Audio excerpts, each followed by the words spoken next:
I'd like to welcome all of you to the August 2020 Strength of Community Chat at Front Porch. And this is a home office collaboration, and this chat serves many purposes. We do this so that we can see our friends. Today, it's so exciting to see all of you, and we can meet new ones. We can hear and share stories. We can learn new things. We can hear different perspectives. And these are all of my favorite things about being part of Front Porch. And I hope they are yours too. And this one is going to be really, really fun. This is to introduce you to Lauren Moulton-Beaudry, who is the Director of Ethics and Education for Front Porch. Today we are highlighting the Front Porch University 5-Star College and Managers in Motion. She and her team have developed and sustained a corporate-wide service excellence and leadership training effort. She has her doctorate in education, in institutional management, and a master's degree in organizational behavior. Lauren, did you always want to be a teacher, an educator? Well, first of all, it's nice to be with you all today. And Mary, thank you for the introduction. And it's always fun to share some experiences. And one of my favorite things is sharing about 5-Star College and Managers in Motion. So it's a great day. Also, just on a personal level, I actually come with a number of perspectives. I worked at Villa Gardens for 9 years as what's now called Life Enrichment Director. And then I went to the home office, the corporate office, and got a corporate perspective as the ethics director and leading Front Porch University 5-Star College. And then about 10 years ago, my mother became a resident at Villa Gardens in the residential area.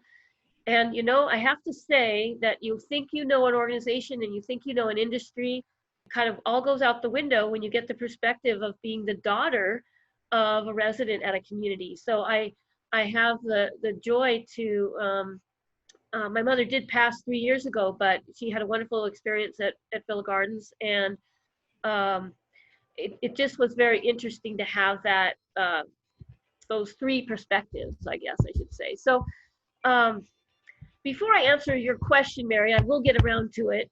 I do go off script a little bit, I know. Well, thank you. I want to know how many educators we have out there. So go like this if you're an educator, if you've been an educator. All right, okay. And I can tell just because you're on this call that we're all lifelong learners. So that's what's exciting for me too, is lifelong learning. So did I always want to be an educator? I wanted to be a band director. Okay. And so I guess some of my favorite memories about school were being in the band. I played clarinet in the marching band and saxophone in the jazz band. And I just, that was my experience. I got to march in the Rose Parade one year. I got to march at Disneyland. I got to play at Disneyland. I had a really fun experience. And then I started my school at my college at University of the Pacific. Interestingly, I went to high school right here in South Pasadena, go Tigers. And University of the Pacific was also Tigers. And I started in the Conservatory of Music. And by the end of that year and the beginning of the next year, I actually discovered the communications department. I love people, and I loved interpersonal and group communication and organizational behavior. I love figuring out what makes people tick. And so I found that I was different than the rest of my conservatory friends, who they really found their niche through their music. And so I changed my major. And your teaching led you to Thailand. Can you tell us a bit about that? Yeah, thank you. I loved my experience teaching and living in Thailand for about 4 years. Everything was different. The food, the language, the culture, the people, the customs. Every day you get to live by your wits. And those of you that have lived in another country, I know you know what I mean. Pre-Thailand, I did teach at I did teach some classes, one class at USC, and I taught a few classes at Pasadena City College. And people ask me, they say, Lauren, what's the difference between teaching abroad there in Thailand and teaching in the States? My conclusion was that I think the main difference is what I call the respect factor. In Thailand, you're immediately this trusted, respected Ajahn, and Ajahn is teacher. And here in the States, and it's not good or bad, right or wrong, but you have to earn your respect as a teacher. And any of you that have taught, I know, and my experience has been, with college level students, but you have to earn that respect here.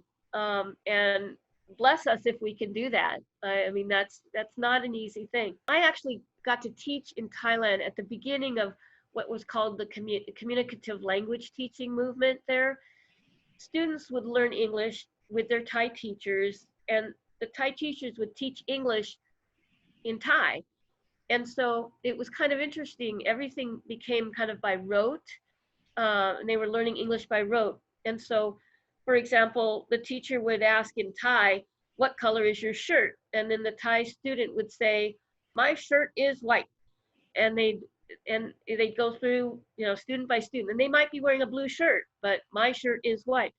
So the communicative language teaching gave these language learners a more meaningful and authentic kind of conversation that then inspired more learning. And I was really grateful to be part of that movement there in Thailand. So yeah, I loved it. I could speak forever about my Thailand experience, but I won't.